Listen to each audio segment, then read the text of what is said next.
Fala pessoal, como vocês estão? Hoje é o terceiro livro que foi escolhido para essa época de Halloween, né, de Dia das Bruxas.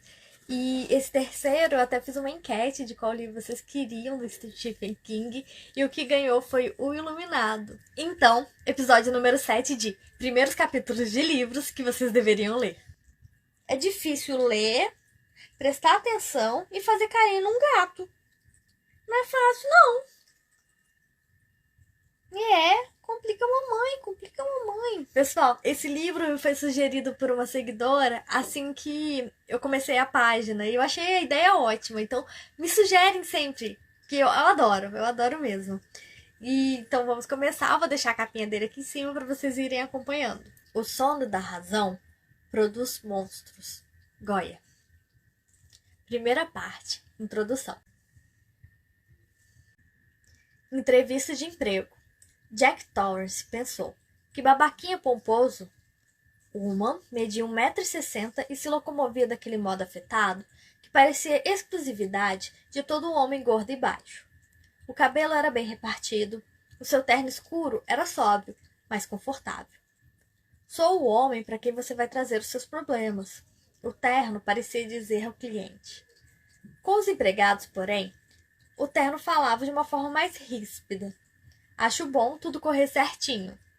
Trazia um cravo vermelho na lapela, talvez para que ninguém na rua tomasse Stuart Ullman pelo agente funerário local. Enquanto ouvia Ullman, Jack admitiu que naquelas circunstâncias não conseguiria gostar de nenhum homem do outro lado da mesa. Ullman fez uma pergunta que Jack não entendeu. Isso era ruim. Ullman era o tipo de homem que guardava esses lapsos em um arquivo mental para consultas posteriores. Como disse? Perguntei se sua esposa compreendeu qual seria sua função aqui. A seu filho também, claro. Deu uma olhada no formulário de candidatura à vaga que estava na sua frente. Daniel. Sua esposa não está um pouco intimidada com a ideia? O Andy é uma mulher extraordinária. E seu filho também é extraordinário? Jack sorriu um sorriso largo de relações públicas. Achamos que sim. É uma criança muito independente para seus 5 anos. Uma não retribuiu o sorriso. Colocou o formulário de Jack de volta na pasta e a devolveu à gaveta.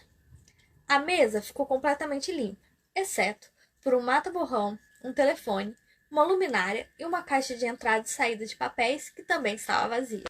Uma se levantou e foi até o arquivo de canto. Dê a volta na mesa, por favor, Sr. Torrance. Vamos dar uma olhada nas plantas do hotel. Pegou 5 folhas grandes e as colocou na mesa de nogueira polida. Jack ficou em pé ao lado, sentindo o perfume da colônia de Uma.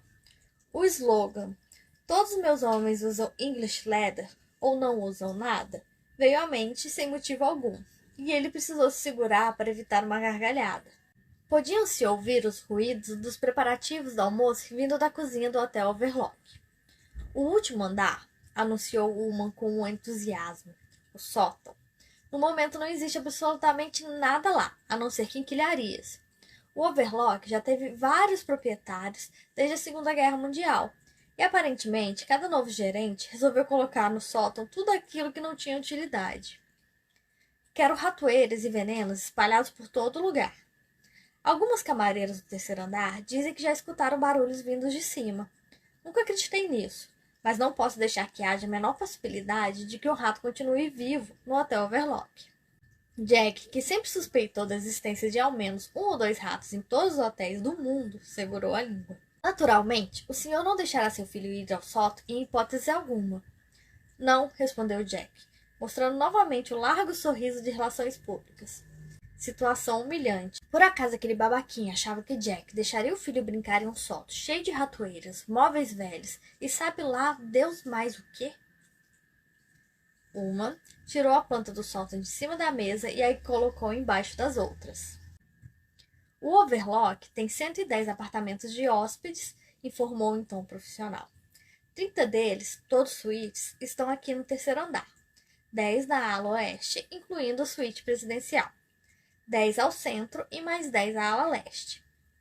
Todos com vistas deslumbrantes. Será que ele podia pelo menos dispensar o discurso de vendedor?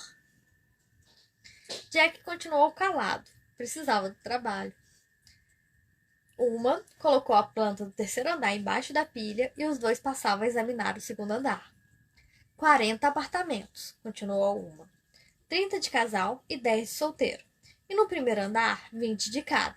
Além disso, temos 3 rouparias em cada andar e também temos um almoxarifado que fica no final da ala leste no segundo pavimento. E outro na extremidade da ala oeste, no primeiro. Alguma pergunta?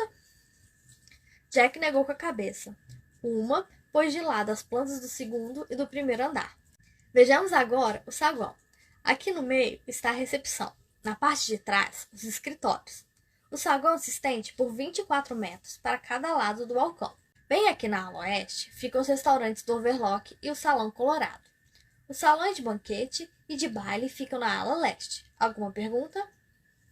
Apenas sobre o porão, respondeu Jack. Para um zelador de temporada de inverno, essa é a área mais importante de todas. É onde se concentra o movimento, por assim dizer. O Watson vai lhe mostrar tudo. A planta do porão está na parede da sala da caldeira. Uma franziu a testa, talvez para mostrar que, como gerente, não se preocupava com aspectos tão banais do funcionamento do overlock quanto a caldeira e o encanamento. Não seria má ideia colocar algumas ratoeiras lá também. Só um momento. Rabiscou um bilhete em um bloco que tirou do bolso interno do paletó. Cada folha tinha a inscrição de seu nome em negrito. Destacou a folha e a depositou na caixa de saída de papéis. O papel ficou ali solitário. O bloco voltou para o bolso do paletó de uma, como em um passe de mágica. Está vendo, Jack? Agora não está vendo mais. Aquele cara era realmente um saco. Voltaram a seus lugares, uma atrás da mesa e Jack diante dele. Entrevistador e entrevistado. Relutante patrono e suplicante. Um homem careca baixo, vestido com um terno de banqueiro e uma gravata cinza modesta, em uma lapela tinha uma flor, e na outra um broche com a palavra pessoal, em letras douradas e pequenas. Uma juntou as mãozinhas bem cuidadas em cima da mesa e fixou o olhar em Jack. Serei franco com o senhor. Albert Shockley é um homem poderoso, com muito interesse no Overlock que registrou um lucro nessa temporada pela primeira vez na história. O Sr. Shockley também faz parte do conselho diretor, mas não é um hoteleiro por excelência, e é o primeiro a admitir tal fato. Em relação à vaga de zelador, seus desejos são óbvios. Ele quer que você seja contratado, e é o que eu vou fazer. No entanto, se eu tivesse poder de decisão, não o contrataria. As mãos suadas de Jack estavam em seu colo, e ele as apertava. Babaquinha pomposo, babaquinha pomposo, babaquinha. Não creio que você goste muito de mim, Sr. Torrance.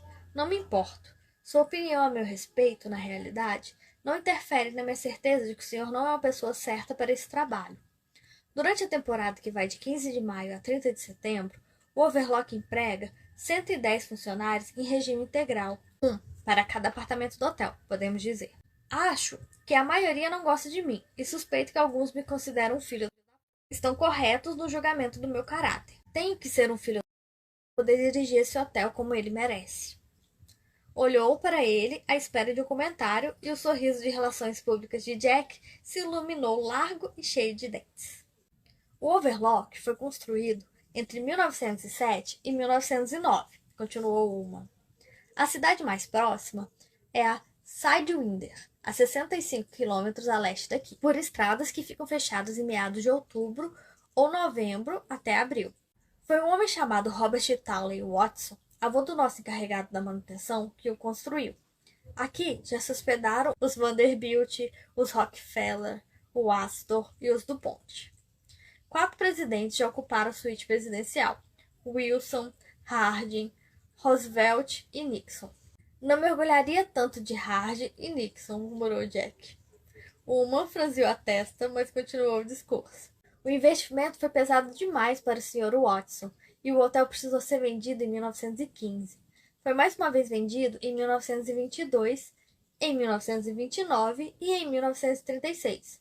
Ficou abandonado até a Segunda Guerra Mundial, quando foi comprado e totalmente reformado por Horace Derwent, inventor, piloto, produtor de cinema e empreendedor milionário. Conheço de nome, disse Jack. Sim, tudo que ele tocava parecia transformar em ouro, exceto o Overlock.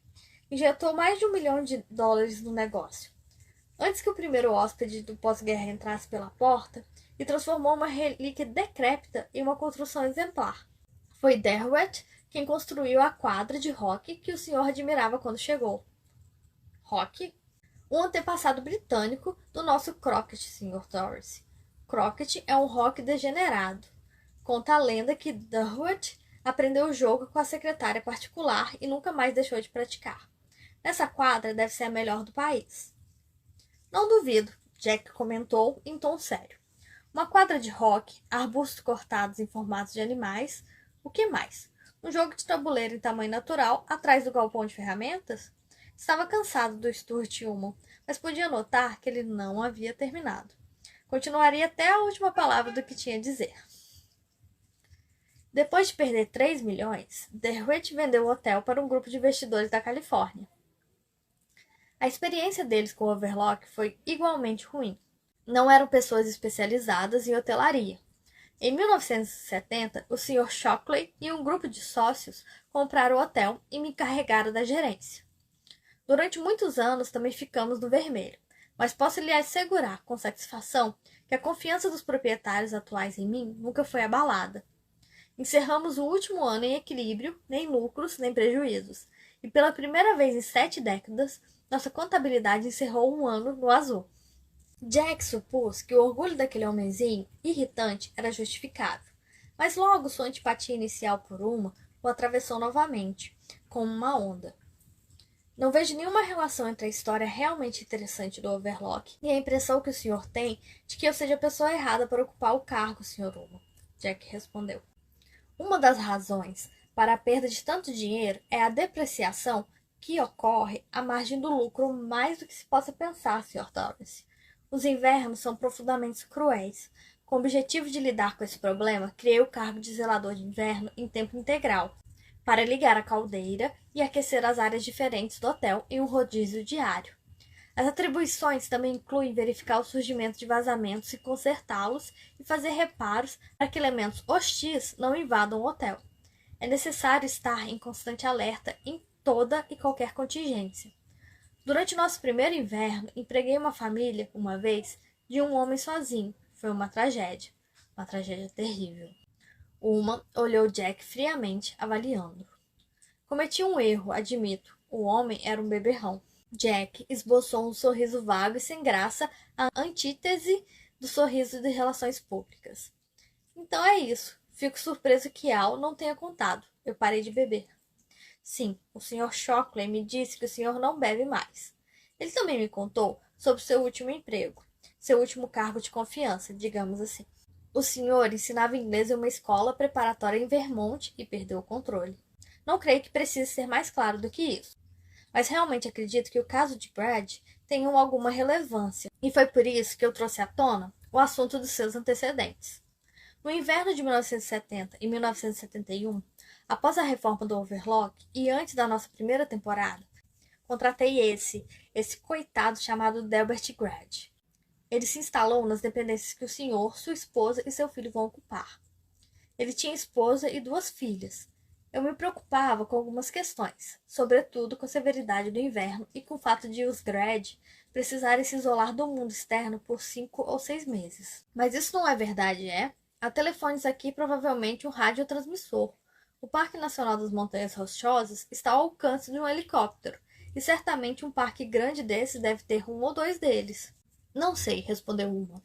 O hotel de fato tem um radiotransmissor que o Sr. Watson vai lhe mostrar, junto com a lista das frequências corretas a serem usadas no caso de vocês precisarem de ajuda. As linhas telefônicas daqui para Sidewinder ainda não são subterrâneas, e quase todo inverno caem em algum lugar do caminho, ficando sem funcionar, entre 3 semanas a 1 mês e meio. Temos snowmobile no galpão de ferramentas também. Então o hotel não fica isolado. Uma pareceu irritado. Vamos supor que seu filho ou sua esposa tropecem na escada e frature o cano, Sr. Torrance. Não pensaria que esse lugar é isolado? Jack entendeu o argumento. Um snowmobile em alta velocidade poderia levá-la a Sidewinder em 1h30, talvez. Um helicóptero do serviço de salvamento poderia chegar em 3 horas se o tempo estivesse favorável. Em uma tempestade de neve, talvez nem fosse possível levantar voo. Também não se poderia correr o risco de pilotar um snowmobile em alta velocidade mesmo ousando expor uma pessoa gravemente ferida a uma temperatura de 35 graus abaixo de zero, ou 45 negativos, considerando a sensação térmica. No caso de Grant, Uma continuou. Raciocinei da mesma forma que o Sr. Shockley parece ter feito no seu caso. A solidão em si pode ser prejudicial. É melhor para um homem estar junto da sua família. Pensei, se houvesse algum problema, seria provavelmente algo menos urgente do que uma fratura de crânio ou um acidente com ferramentas elétricas ou algum tipo de convulsão. Uma gripe forte, uma pneumonia, um braço quebrado ou mesmo um apendicite. Tudo isso daria tempo suficiente para que uma providência fosse tomada. Acho que o que aconteceu foi o resultado de excesso de uísque barato, que Grad tinha em grande estoque e era de meu total desconhecimento. E uma situação curiosa que se chama Síndrome da Cabana. Conhece a expressão? Uma deu um sorrisinho superior, pronto para a explicação necessária assim que Jack admitisse sua ignorância. Mas Jack ficou feliz em responder rápida e decisivamente. É um jargão usado para uma reação de claustrofobia que pode ocorrer quando um grupo de pessoas é confinado por um longo período. A sensação de claustrofobia é exteriorizada na forma de aversão pelas pessoas que estão confinadas em sua companhia. Em casos extremos, isso pode levar a alucinações e violência. Já houve até casos de assassinatos provocados por banalidades, como uma refeição queimada ou uma discussão sobre quem deveria lavar a louça. Uma ficou bem desconcertado, e o que deixou Jack satisfeitíssimo. Resolveu constranger mais um pouco, mas silenciosamente prometeu a Wendy que seria comedido. Parece que o senhor se equivocou mesmo. Ele agrediu elas? Ele as matou, Sr. Torrance, e depois cometeu suicídio. Matou as duas meninas com uma machadinha, a esposa com uma espingarda e suicidou-se com a mesma arma. A perna dele estava quebrada, sem dúvida devia estar tão bêbado que rolou escada abaixo. Uma espalmou as mãos e olhou para Jack com um modo meio presunçoso. Ele chegou a terminar o colégio? Na realidade, não. Uma respondeu um tanto firmemente. Eu imaginava digamos, um indivíduo menos imaginativo seria menos suscetível a intempéries, à solidão. Foi esse seu erro, sentenciou Jack. Um sujeito ignorante tem a tendência maior à síndrome da cabana. Da mesma forma que é mais propenso a dar um tiro em alguém em uma mesa de jogo ou a roubar por impulso. Ele fica entediado. Quando a neve chega, não tem nada para fazer, a não ser assistir televisão ou jogar paciência ou trapacear quando não consegue liberar todos os seus ases. Não tem nada para fazer, a não ser encher o saco da mulher e resmungar para as crianças e beber. É muito difícil dormir, pois não há nada para ouvir. Assim, bebe até conseguir dormir e acorda de ressaca. Fica impaciente. E então o telefone pode ficar mudo e a antena da TV dá problema e não há nada para fazer, a não ser pensar em trapacear no jogo de paciência e se tornar cada vez mais e mais impaciente. Finalmente, bum, bum, bum. E quanto a um homem mais instruído, como o senhor? Minha esposa e eu gostamos de ler. Estou escrevendo uma peça de teatro como Al Shockley provavelmente contou. Danny tem seus quebra-cabeças, os livros para colorir e o rádio. Pretendo ensinar ele a ler e também quero ensiná-lo a andar com sapatos de neve. O Andy também quer aprender. Ah, sim, eu acho que conseguiremos nos manter ocupados e não nos estressaremos uns com os outros se a televisão pifar. Fez uma pausa. E Al disse mesmo a verdade quando contou que não bebo mais. Já bebi e chegou a ficar sério, mas não bebi nem um copo de cerveja nos últimos 14 meses. Não pretendo trazer nenhuma bebida alcoólica para cá e não acho que terei chance de conseguir uma depois que a neve começar a cair. Quanto a isso, tem toda a razão, confirmou Uma. No entanto, uma vez que vocês três estejam aqui, a possibilidade de problema se multiplica. Eu falei sobre isso ao Shockley e ele assume a responsabilidade. Agora estou falando a mesma coisa ao senhor, e aparentemente o senhor está disposto a arcar com a responsabilidade. Estou. Muito bem. Aceito que já não tem escolha. Continuo preferindo o jovem universitário descompromissado tirando o ano de folga. Bem, talvez o senhor dê certo. Vou encaminhá-lo ao Sr. Watson, que lhe mostrará o porão e o restante da propriedade, a não ser que o senhor ainda tenha alguma pergunta. Não, nenhuma. Uma se levantou. Espero que não haja ressentimento, Sr. Torrance. Não há nada pessoal nas coisas que lhe disse. Só quero o melhor para o Overlock. É um grande hotel. Desejo que permaneça assim. Não, nenhum ressentimento. O sorriso de relações públicas se iluminou novamente, mas Jack ficou feliz por uma não ter estendido a mão. Havia ressentimentos de todos os tipos. E aí, pessoal, ficaram curiosos com essa leitura? Vão continuar? Me diz aí nos comentários. Beijo e até a próxima!